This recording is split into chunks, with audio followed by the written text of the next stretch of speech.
We all face this one massive daily challenge, just trying to connect with other people. Today, we're going to crack open a guide that's been a secret weapon for success and happiness for, get this, almost 100 years. But let's start with a question for you, and really think about it for a second. What's the single biggest problem you deal with day in and day out? Is it, I don't know, a technical skill, a financial thing, or is it something else entirely? Well, according to this guy, Dale Carnegie, the answer is this. It's people. Dealing with people. And this isn't some new, modern problem. He wrote these exact words way back, convinced that our ability to handle human relationships is the absolute key to everything. So, what if I told you that some of the most powerful, most practical solutions to this universal problem were laid out in a book from 1936? I know, it sounds kind of crazy, right? But today, we're going to see exactly why. How to win friends and influence people might be more relevant now than ever before. So who was the man behind this legendary book? Let's talk about Dale Carnegie. He wasn't some kind of guru sitting on a mountaintop.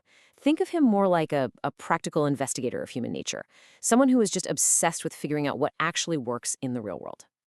I mean, his journey was pretty incredible. He was born into poverty on a farm, but he figured out pretty quick that being a powerful communicator was like a secret advantage in life. By 1912, his courses were already famous for turning everyday folks into confident speakers. And then, right in the middle of the Great Depression, he drops the book that would cement his legacy forever. Okay, if you only remember one single thing from our chat today, please make it this. Carnegie basically boils down all of human influence to one fundamental rule, what he calls the master key that unlocks everything else. You know our natural gut reaction when we want something from someone? We just start talking about what we need, what we want, our problems. And according to Carnegie, that is almost always completely wrong. And this quote just perfectly captures the idea. He uses this brilliant analogy about fishing. He says, look, I might love strawberries and cream, but when I go fishing, I don't put that on the hook, right? I use what the fish wants. It's such a simple concept, but man, we forget it all the time. So this is it. This is the master key.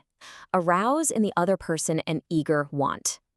If you want to persuade anyone to do anything, you have to stop thinking about yourself. You have to talk about what they want and then show them how your idea helps them get it. That's the whole game.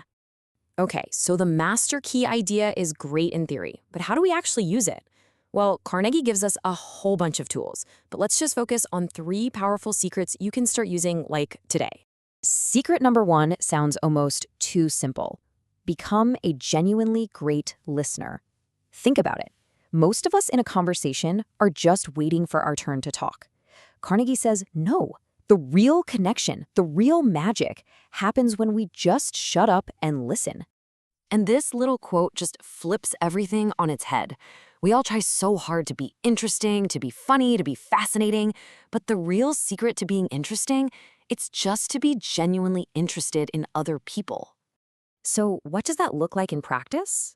Well, you encourage people to talk about themselves. You ask them questions you know they'll actually enjoy answering. And you have to remember Carnegie's killer insight. A person's tiny toothache means more to them than a huge crisis happening halfway across the world. So give them your complete, patient, uninterrupted attention. All right, secret number 2. This one is probably the easiest thing you can do, but the impact is absolutely huge. It's all about the incredible power of a person's name. Just let that sink in for a second. The sweetest and most important sound. From a brain science perspective, hearing our own name literally lights up different parts of our brain. When you remember and use someone's name, you're sending this powerful signal that they matter to you, that you see them as an individual. And secret number 3 is to give honest and sincere appreciation. Now, the key word here is sincere. This isn't about flattery. Anyone can see through cheap, empty flattery.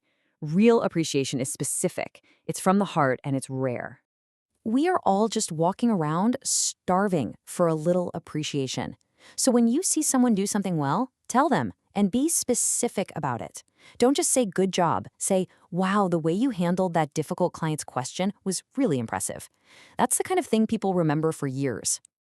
Okay, fair question. I can hear you thinking it. This was all written in the 1930s. We live in a world of emails, social media, and Zoom calls. Does any of this old-fashioned stuff still work? 100% yes. The technology changes, but people don't. Carnegie tells this great story about Teddy Roosevelt staying up late to read about a guest's hobby just so he could talk about it. What's the modern version of that? It's spending 2 minutes on their LinkedIn profile before a call.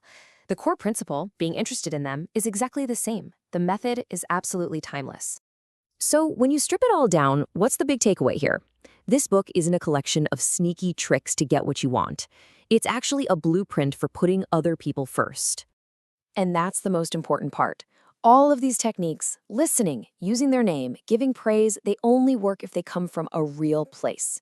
It's all about making a genuine shift in your mindset, from focusing on me, to focusing on you. And that leaves us with one final, and really the most important question. This isn't just a bunch of ideas, it's a call to action. So as you go about the rest of your day, just think about this. Who are you going to make feel important today?